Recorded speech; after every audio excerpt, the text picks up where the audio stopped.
That's the sound of happy birthday. Drivers all over the state laid on their horns at 11:35 this morning. That's the exact time New Mexico became a state 100 years ago. The rail runner got in on the action too. The train parked at the Alvarado Transportation Center sounded its horn for 30 seconds. We're told that's when it was announced New Mexico had become a state a century ago, that people who had cars honked, the ones who didn't danced in the streets. The celebration continued in Santa Fe, where the governor cut a special birthday cake at the Roundhouse. There were also mariachis and mascots. The new centennial stamp was also finally revealed. It's a forever stamp, so it will be good for another 100 years. Well, it goes without saying that New Mexico has changed dramatically over the past century. When we became a state, we were little known and we had just a few 100,000 people. Now, with more than 2 million people, national labs, a rich culture, and even space aliens, we have much to be proud of, even if some Americans think we're still a foreign country. Here's News 13's Alex Tomlin with a look at the way we were and are. Picture it, 1912. The streets of downtown Albuquerque, dirt.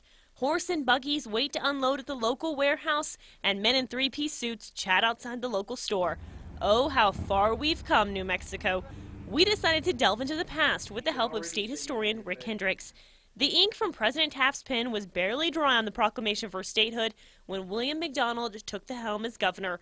A rancher by trade, he laid the groundwork for our statehood. He was a man of great honor and integrity. His great-grandson, Sterling Spencer. He was part of the group in 1910 that started the Enabling Act to go ahead and make this a state. Spencer, who now runs the Carrizozo Ranch McDonald started, says his advice this birthday? People need to reflect on the past and see how people met challenges. So let's look back. Here are just some of our big moments.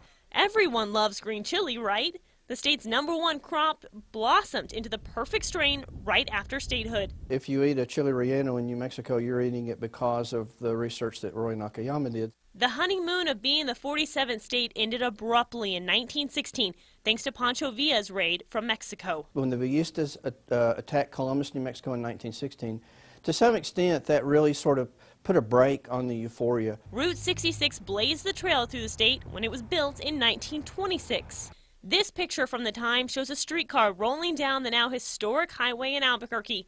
The 1940s and World War II brought a massive influx of people and money, changing the land of enchantment forever. Most historians would agree that the single most important thing that happened in New Mexico from 1912 to today was the explosion of the atom bomb in '45. These pictures from the Los Alamos Historical Society show the brains behind the bomb and its historic Trinity test on July 16, 1945. Hendricks says New Mexicans gave their best during the war. And some of the contributions that we made were quite remarkable. The Navajo Code Talkers. And New Mexico soldiers made up a large part of the infamous Bataan Death March. Then came something New Mexico is synonymous with: the claim aliens landed in 1947 in Roswell. The incident at Roswell has been big for tourism. In 1972, the state went aloft. The first balloon fiesta took flight in Albuquerque. Then in 1980, the deadly two-day riot at the state prison shook New Mexico. It was brutal. It exposed very dangerous conditions in this prison and as you suggest, in prisons in general.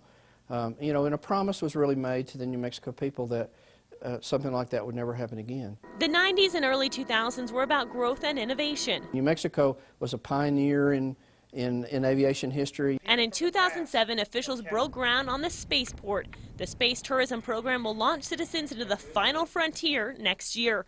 Hendricks says one of the most important things to happen in the state in the past century just occurred. I now have the privilege of being your governor. And I think for a state that got off to a stumbling start with women's rights, it's a very positive step forward. So here's to the next 100.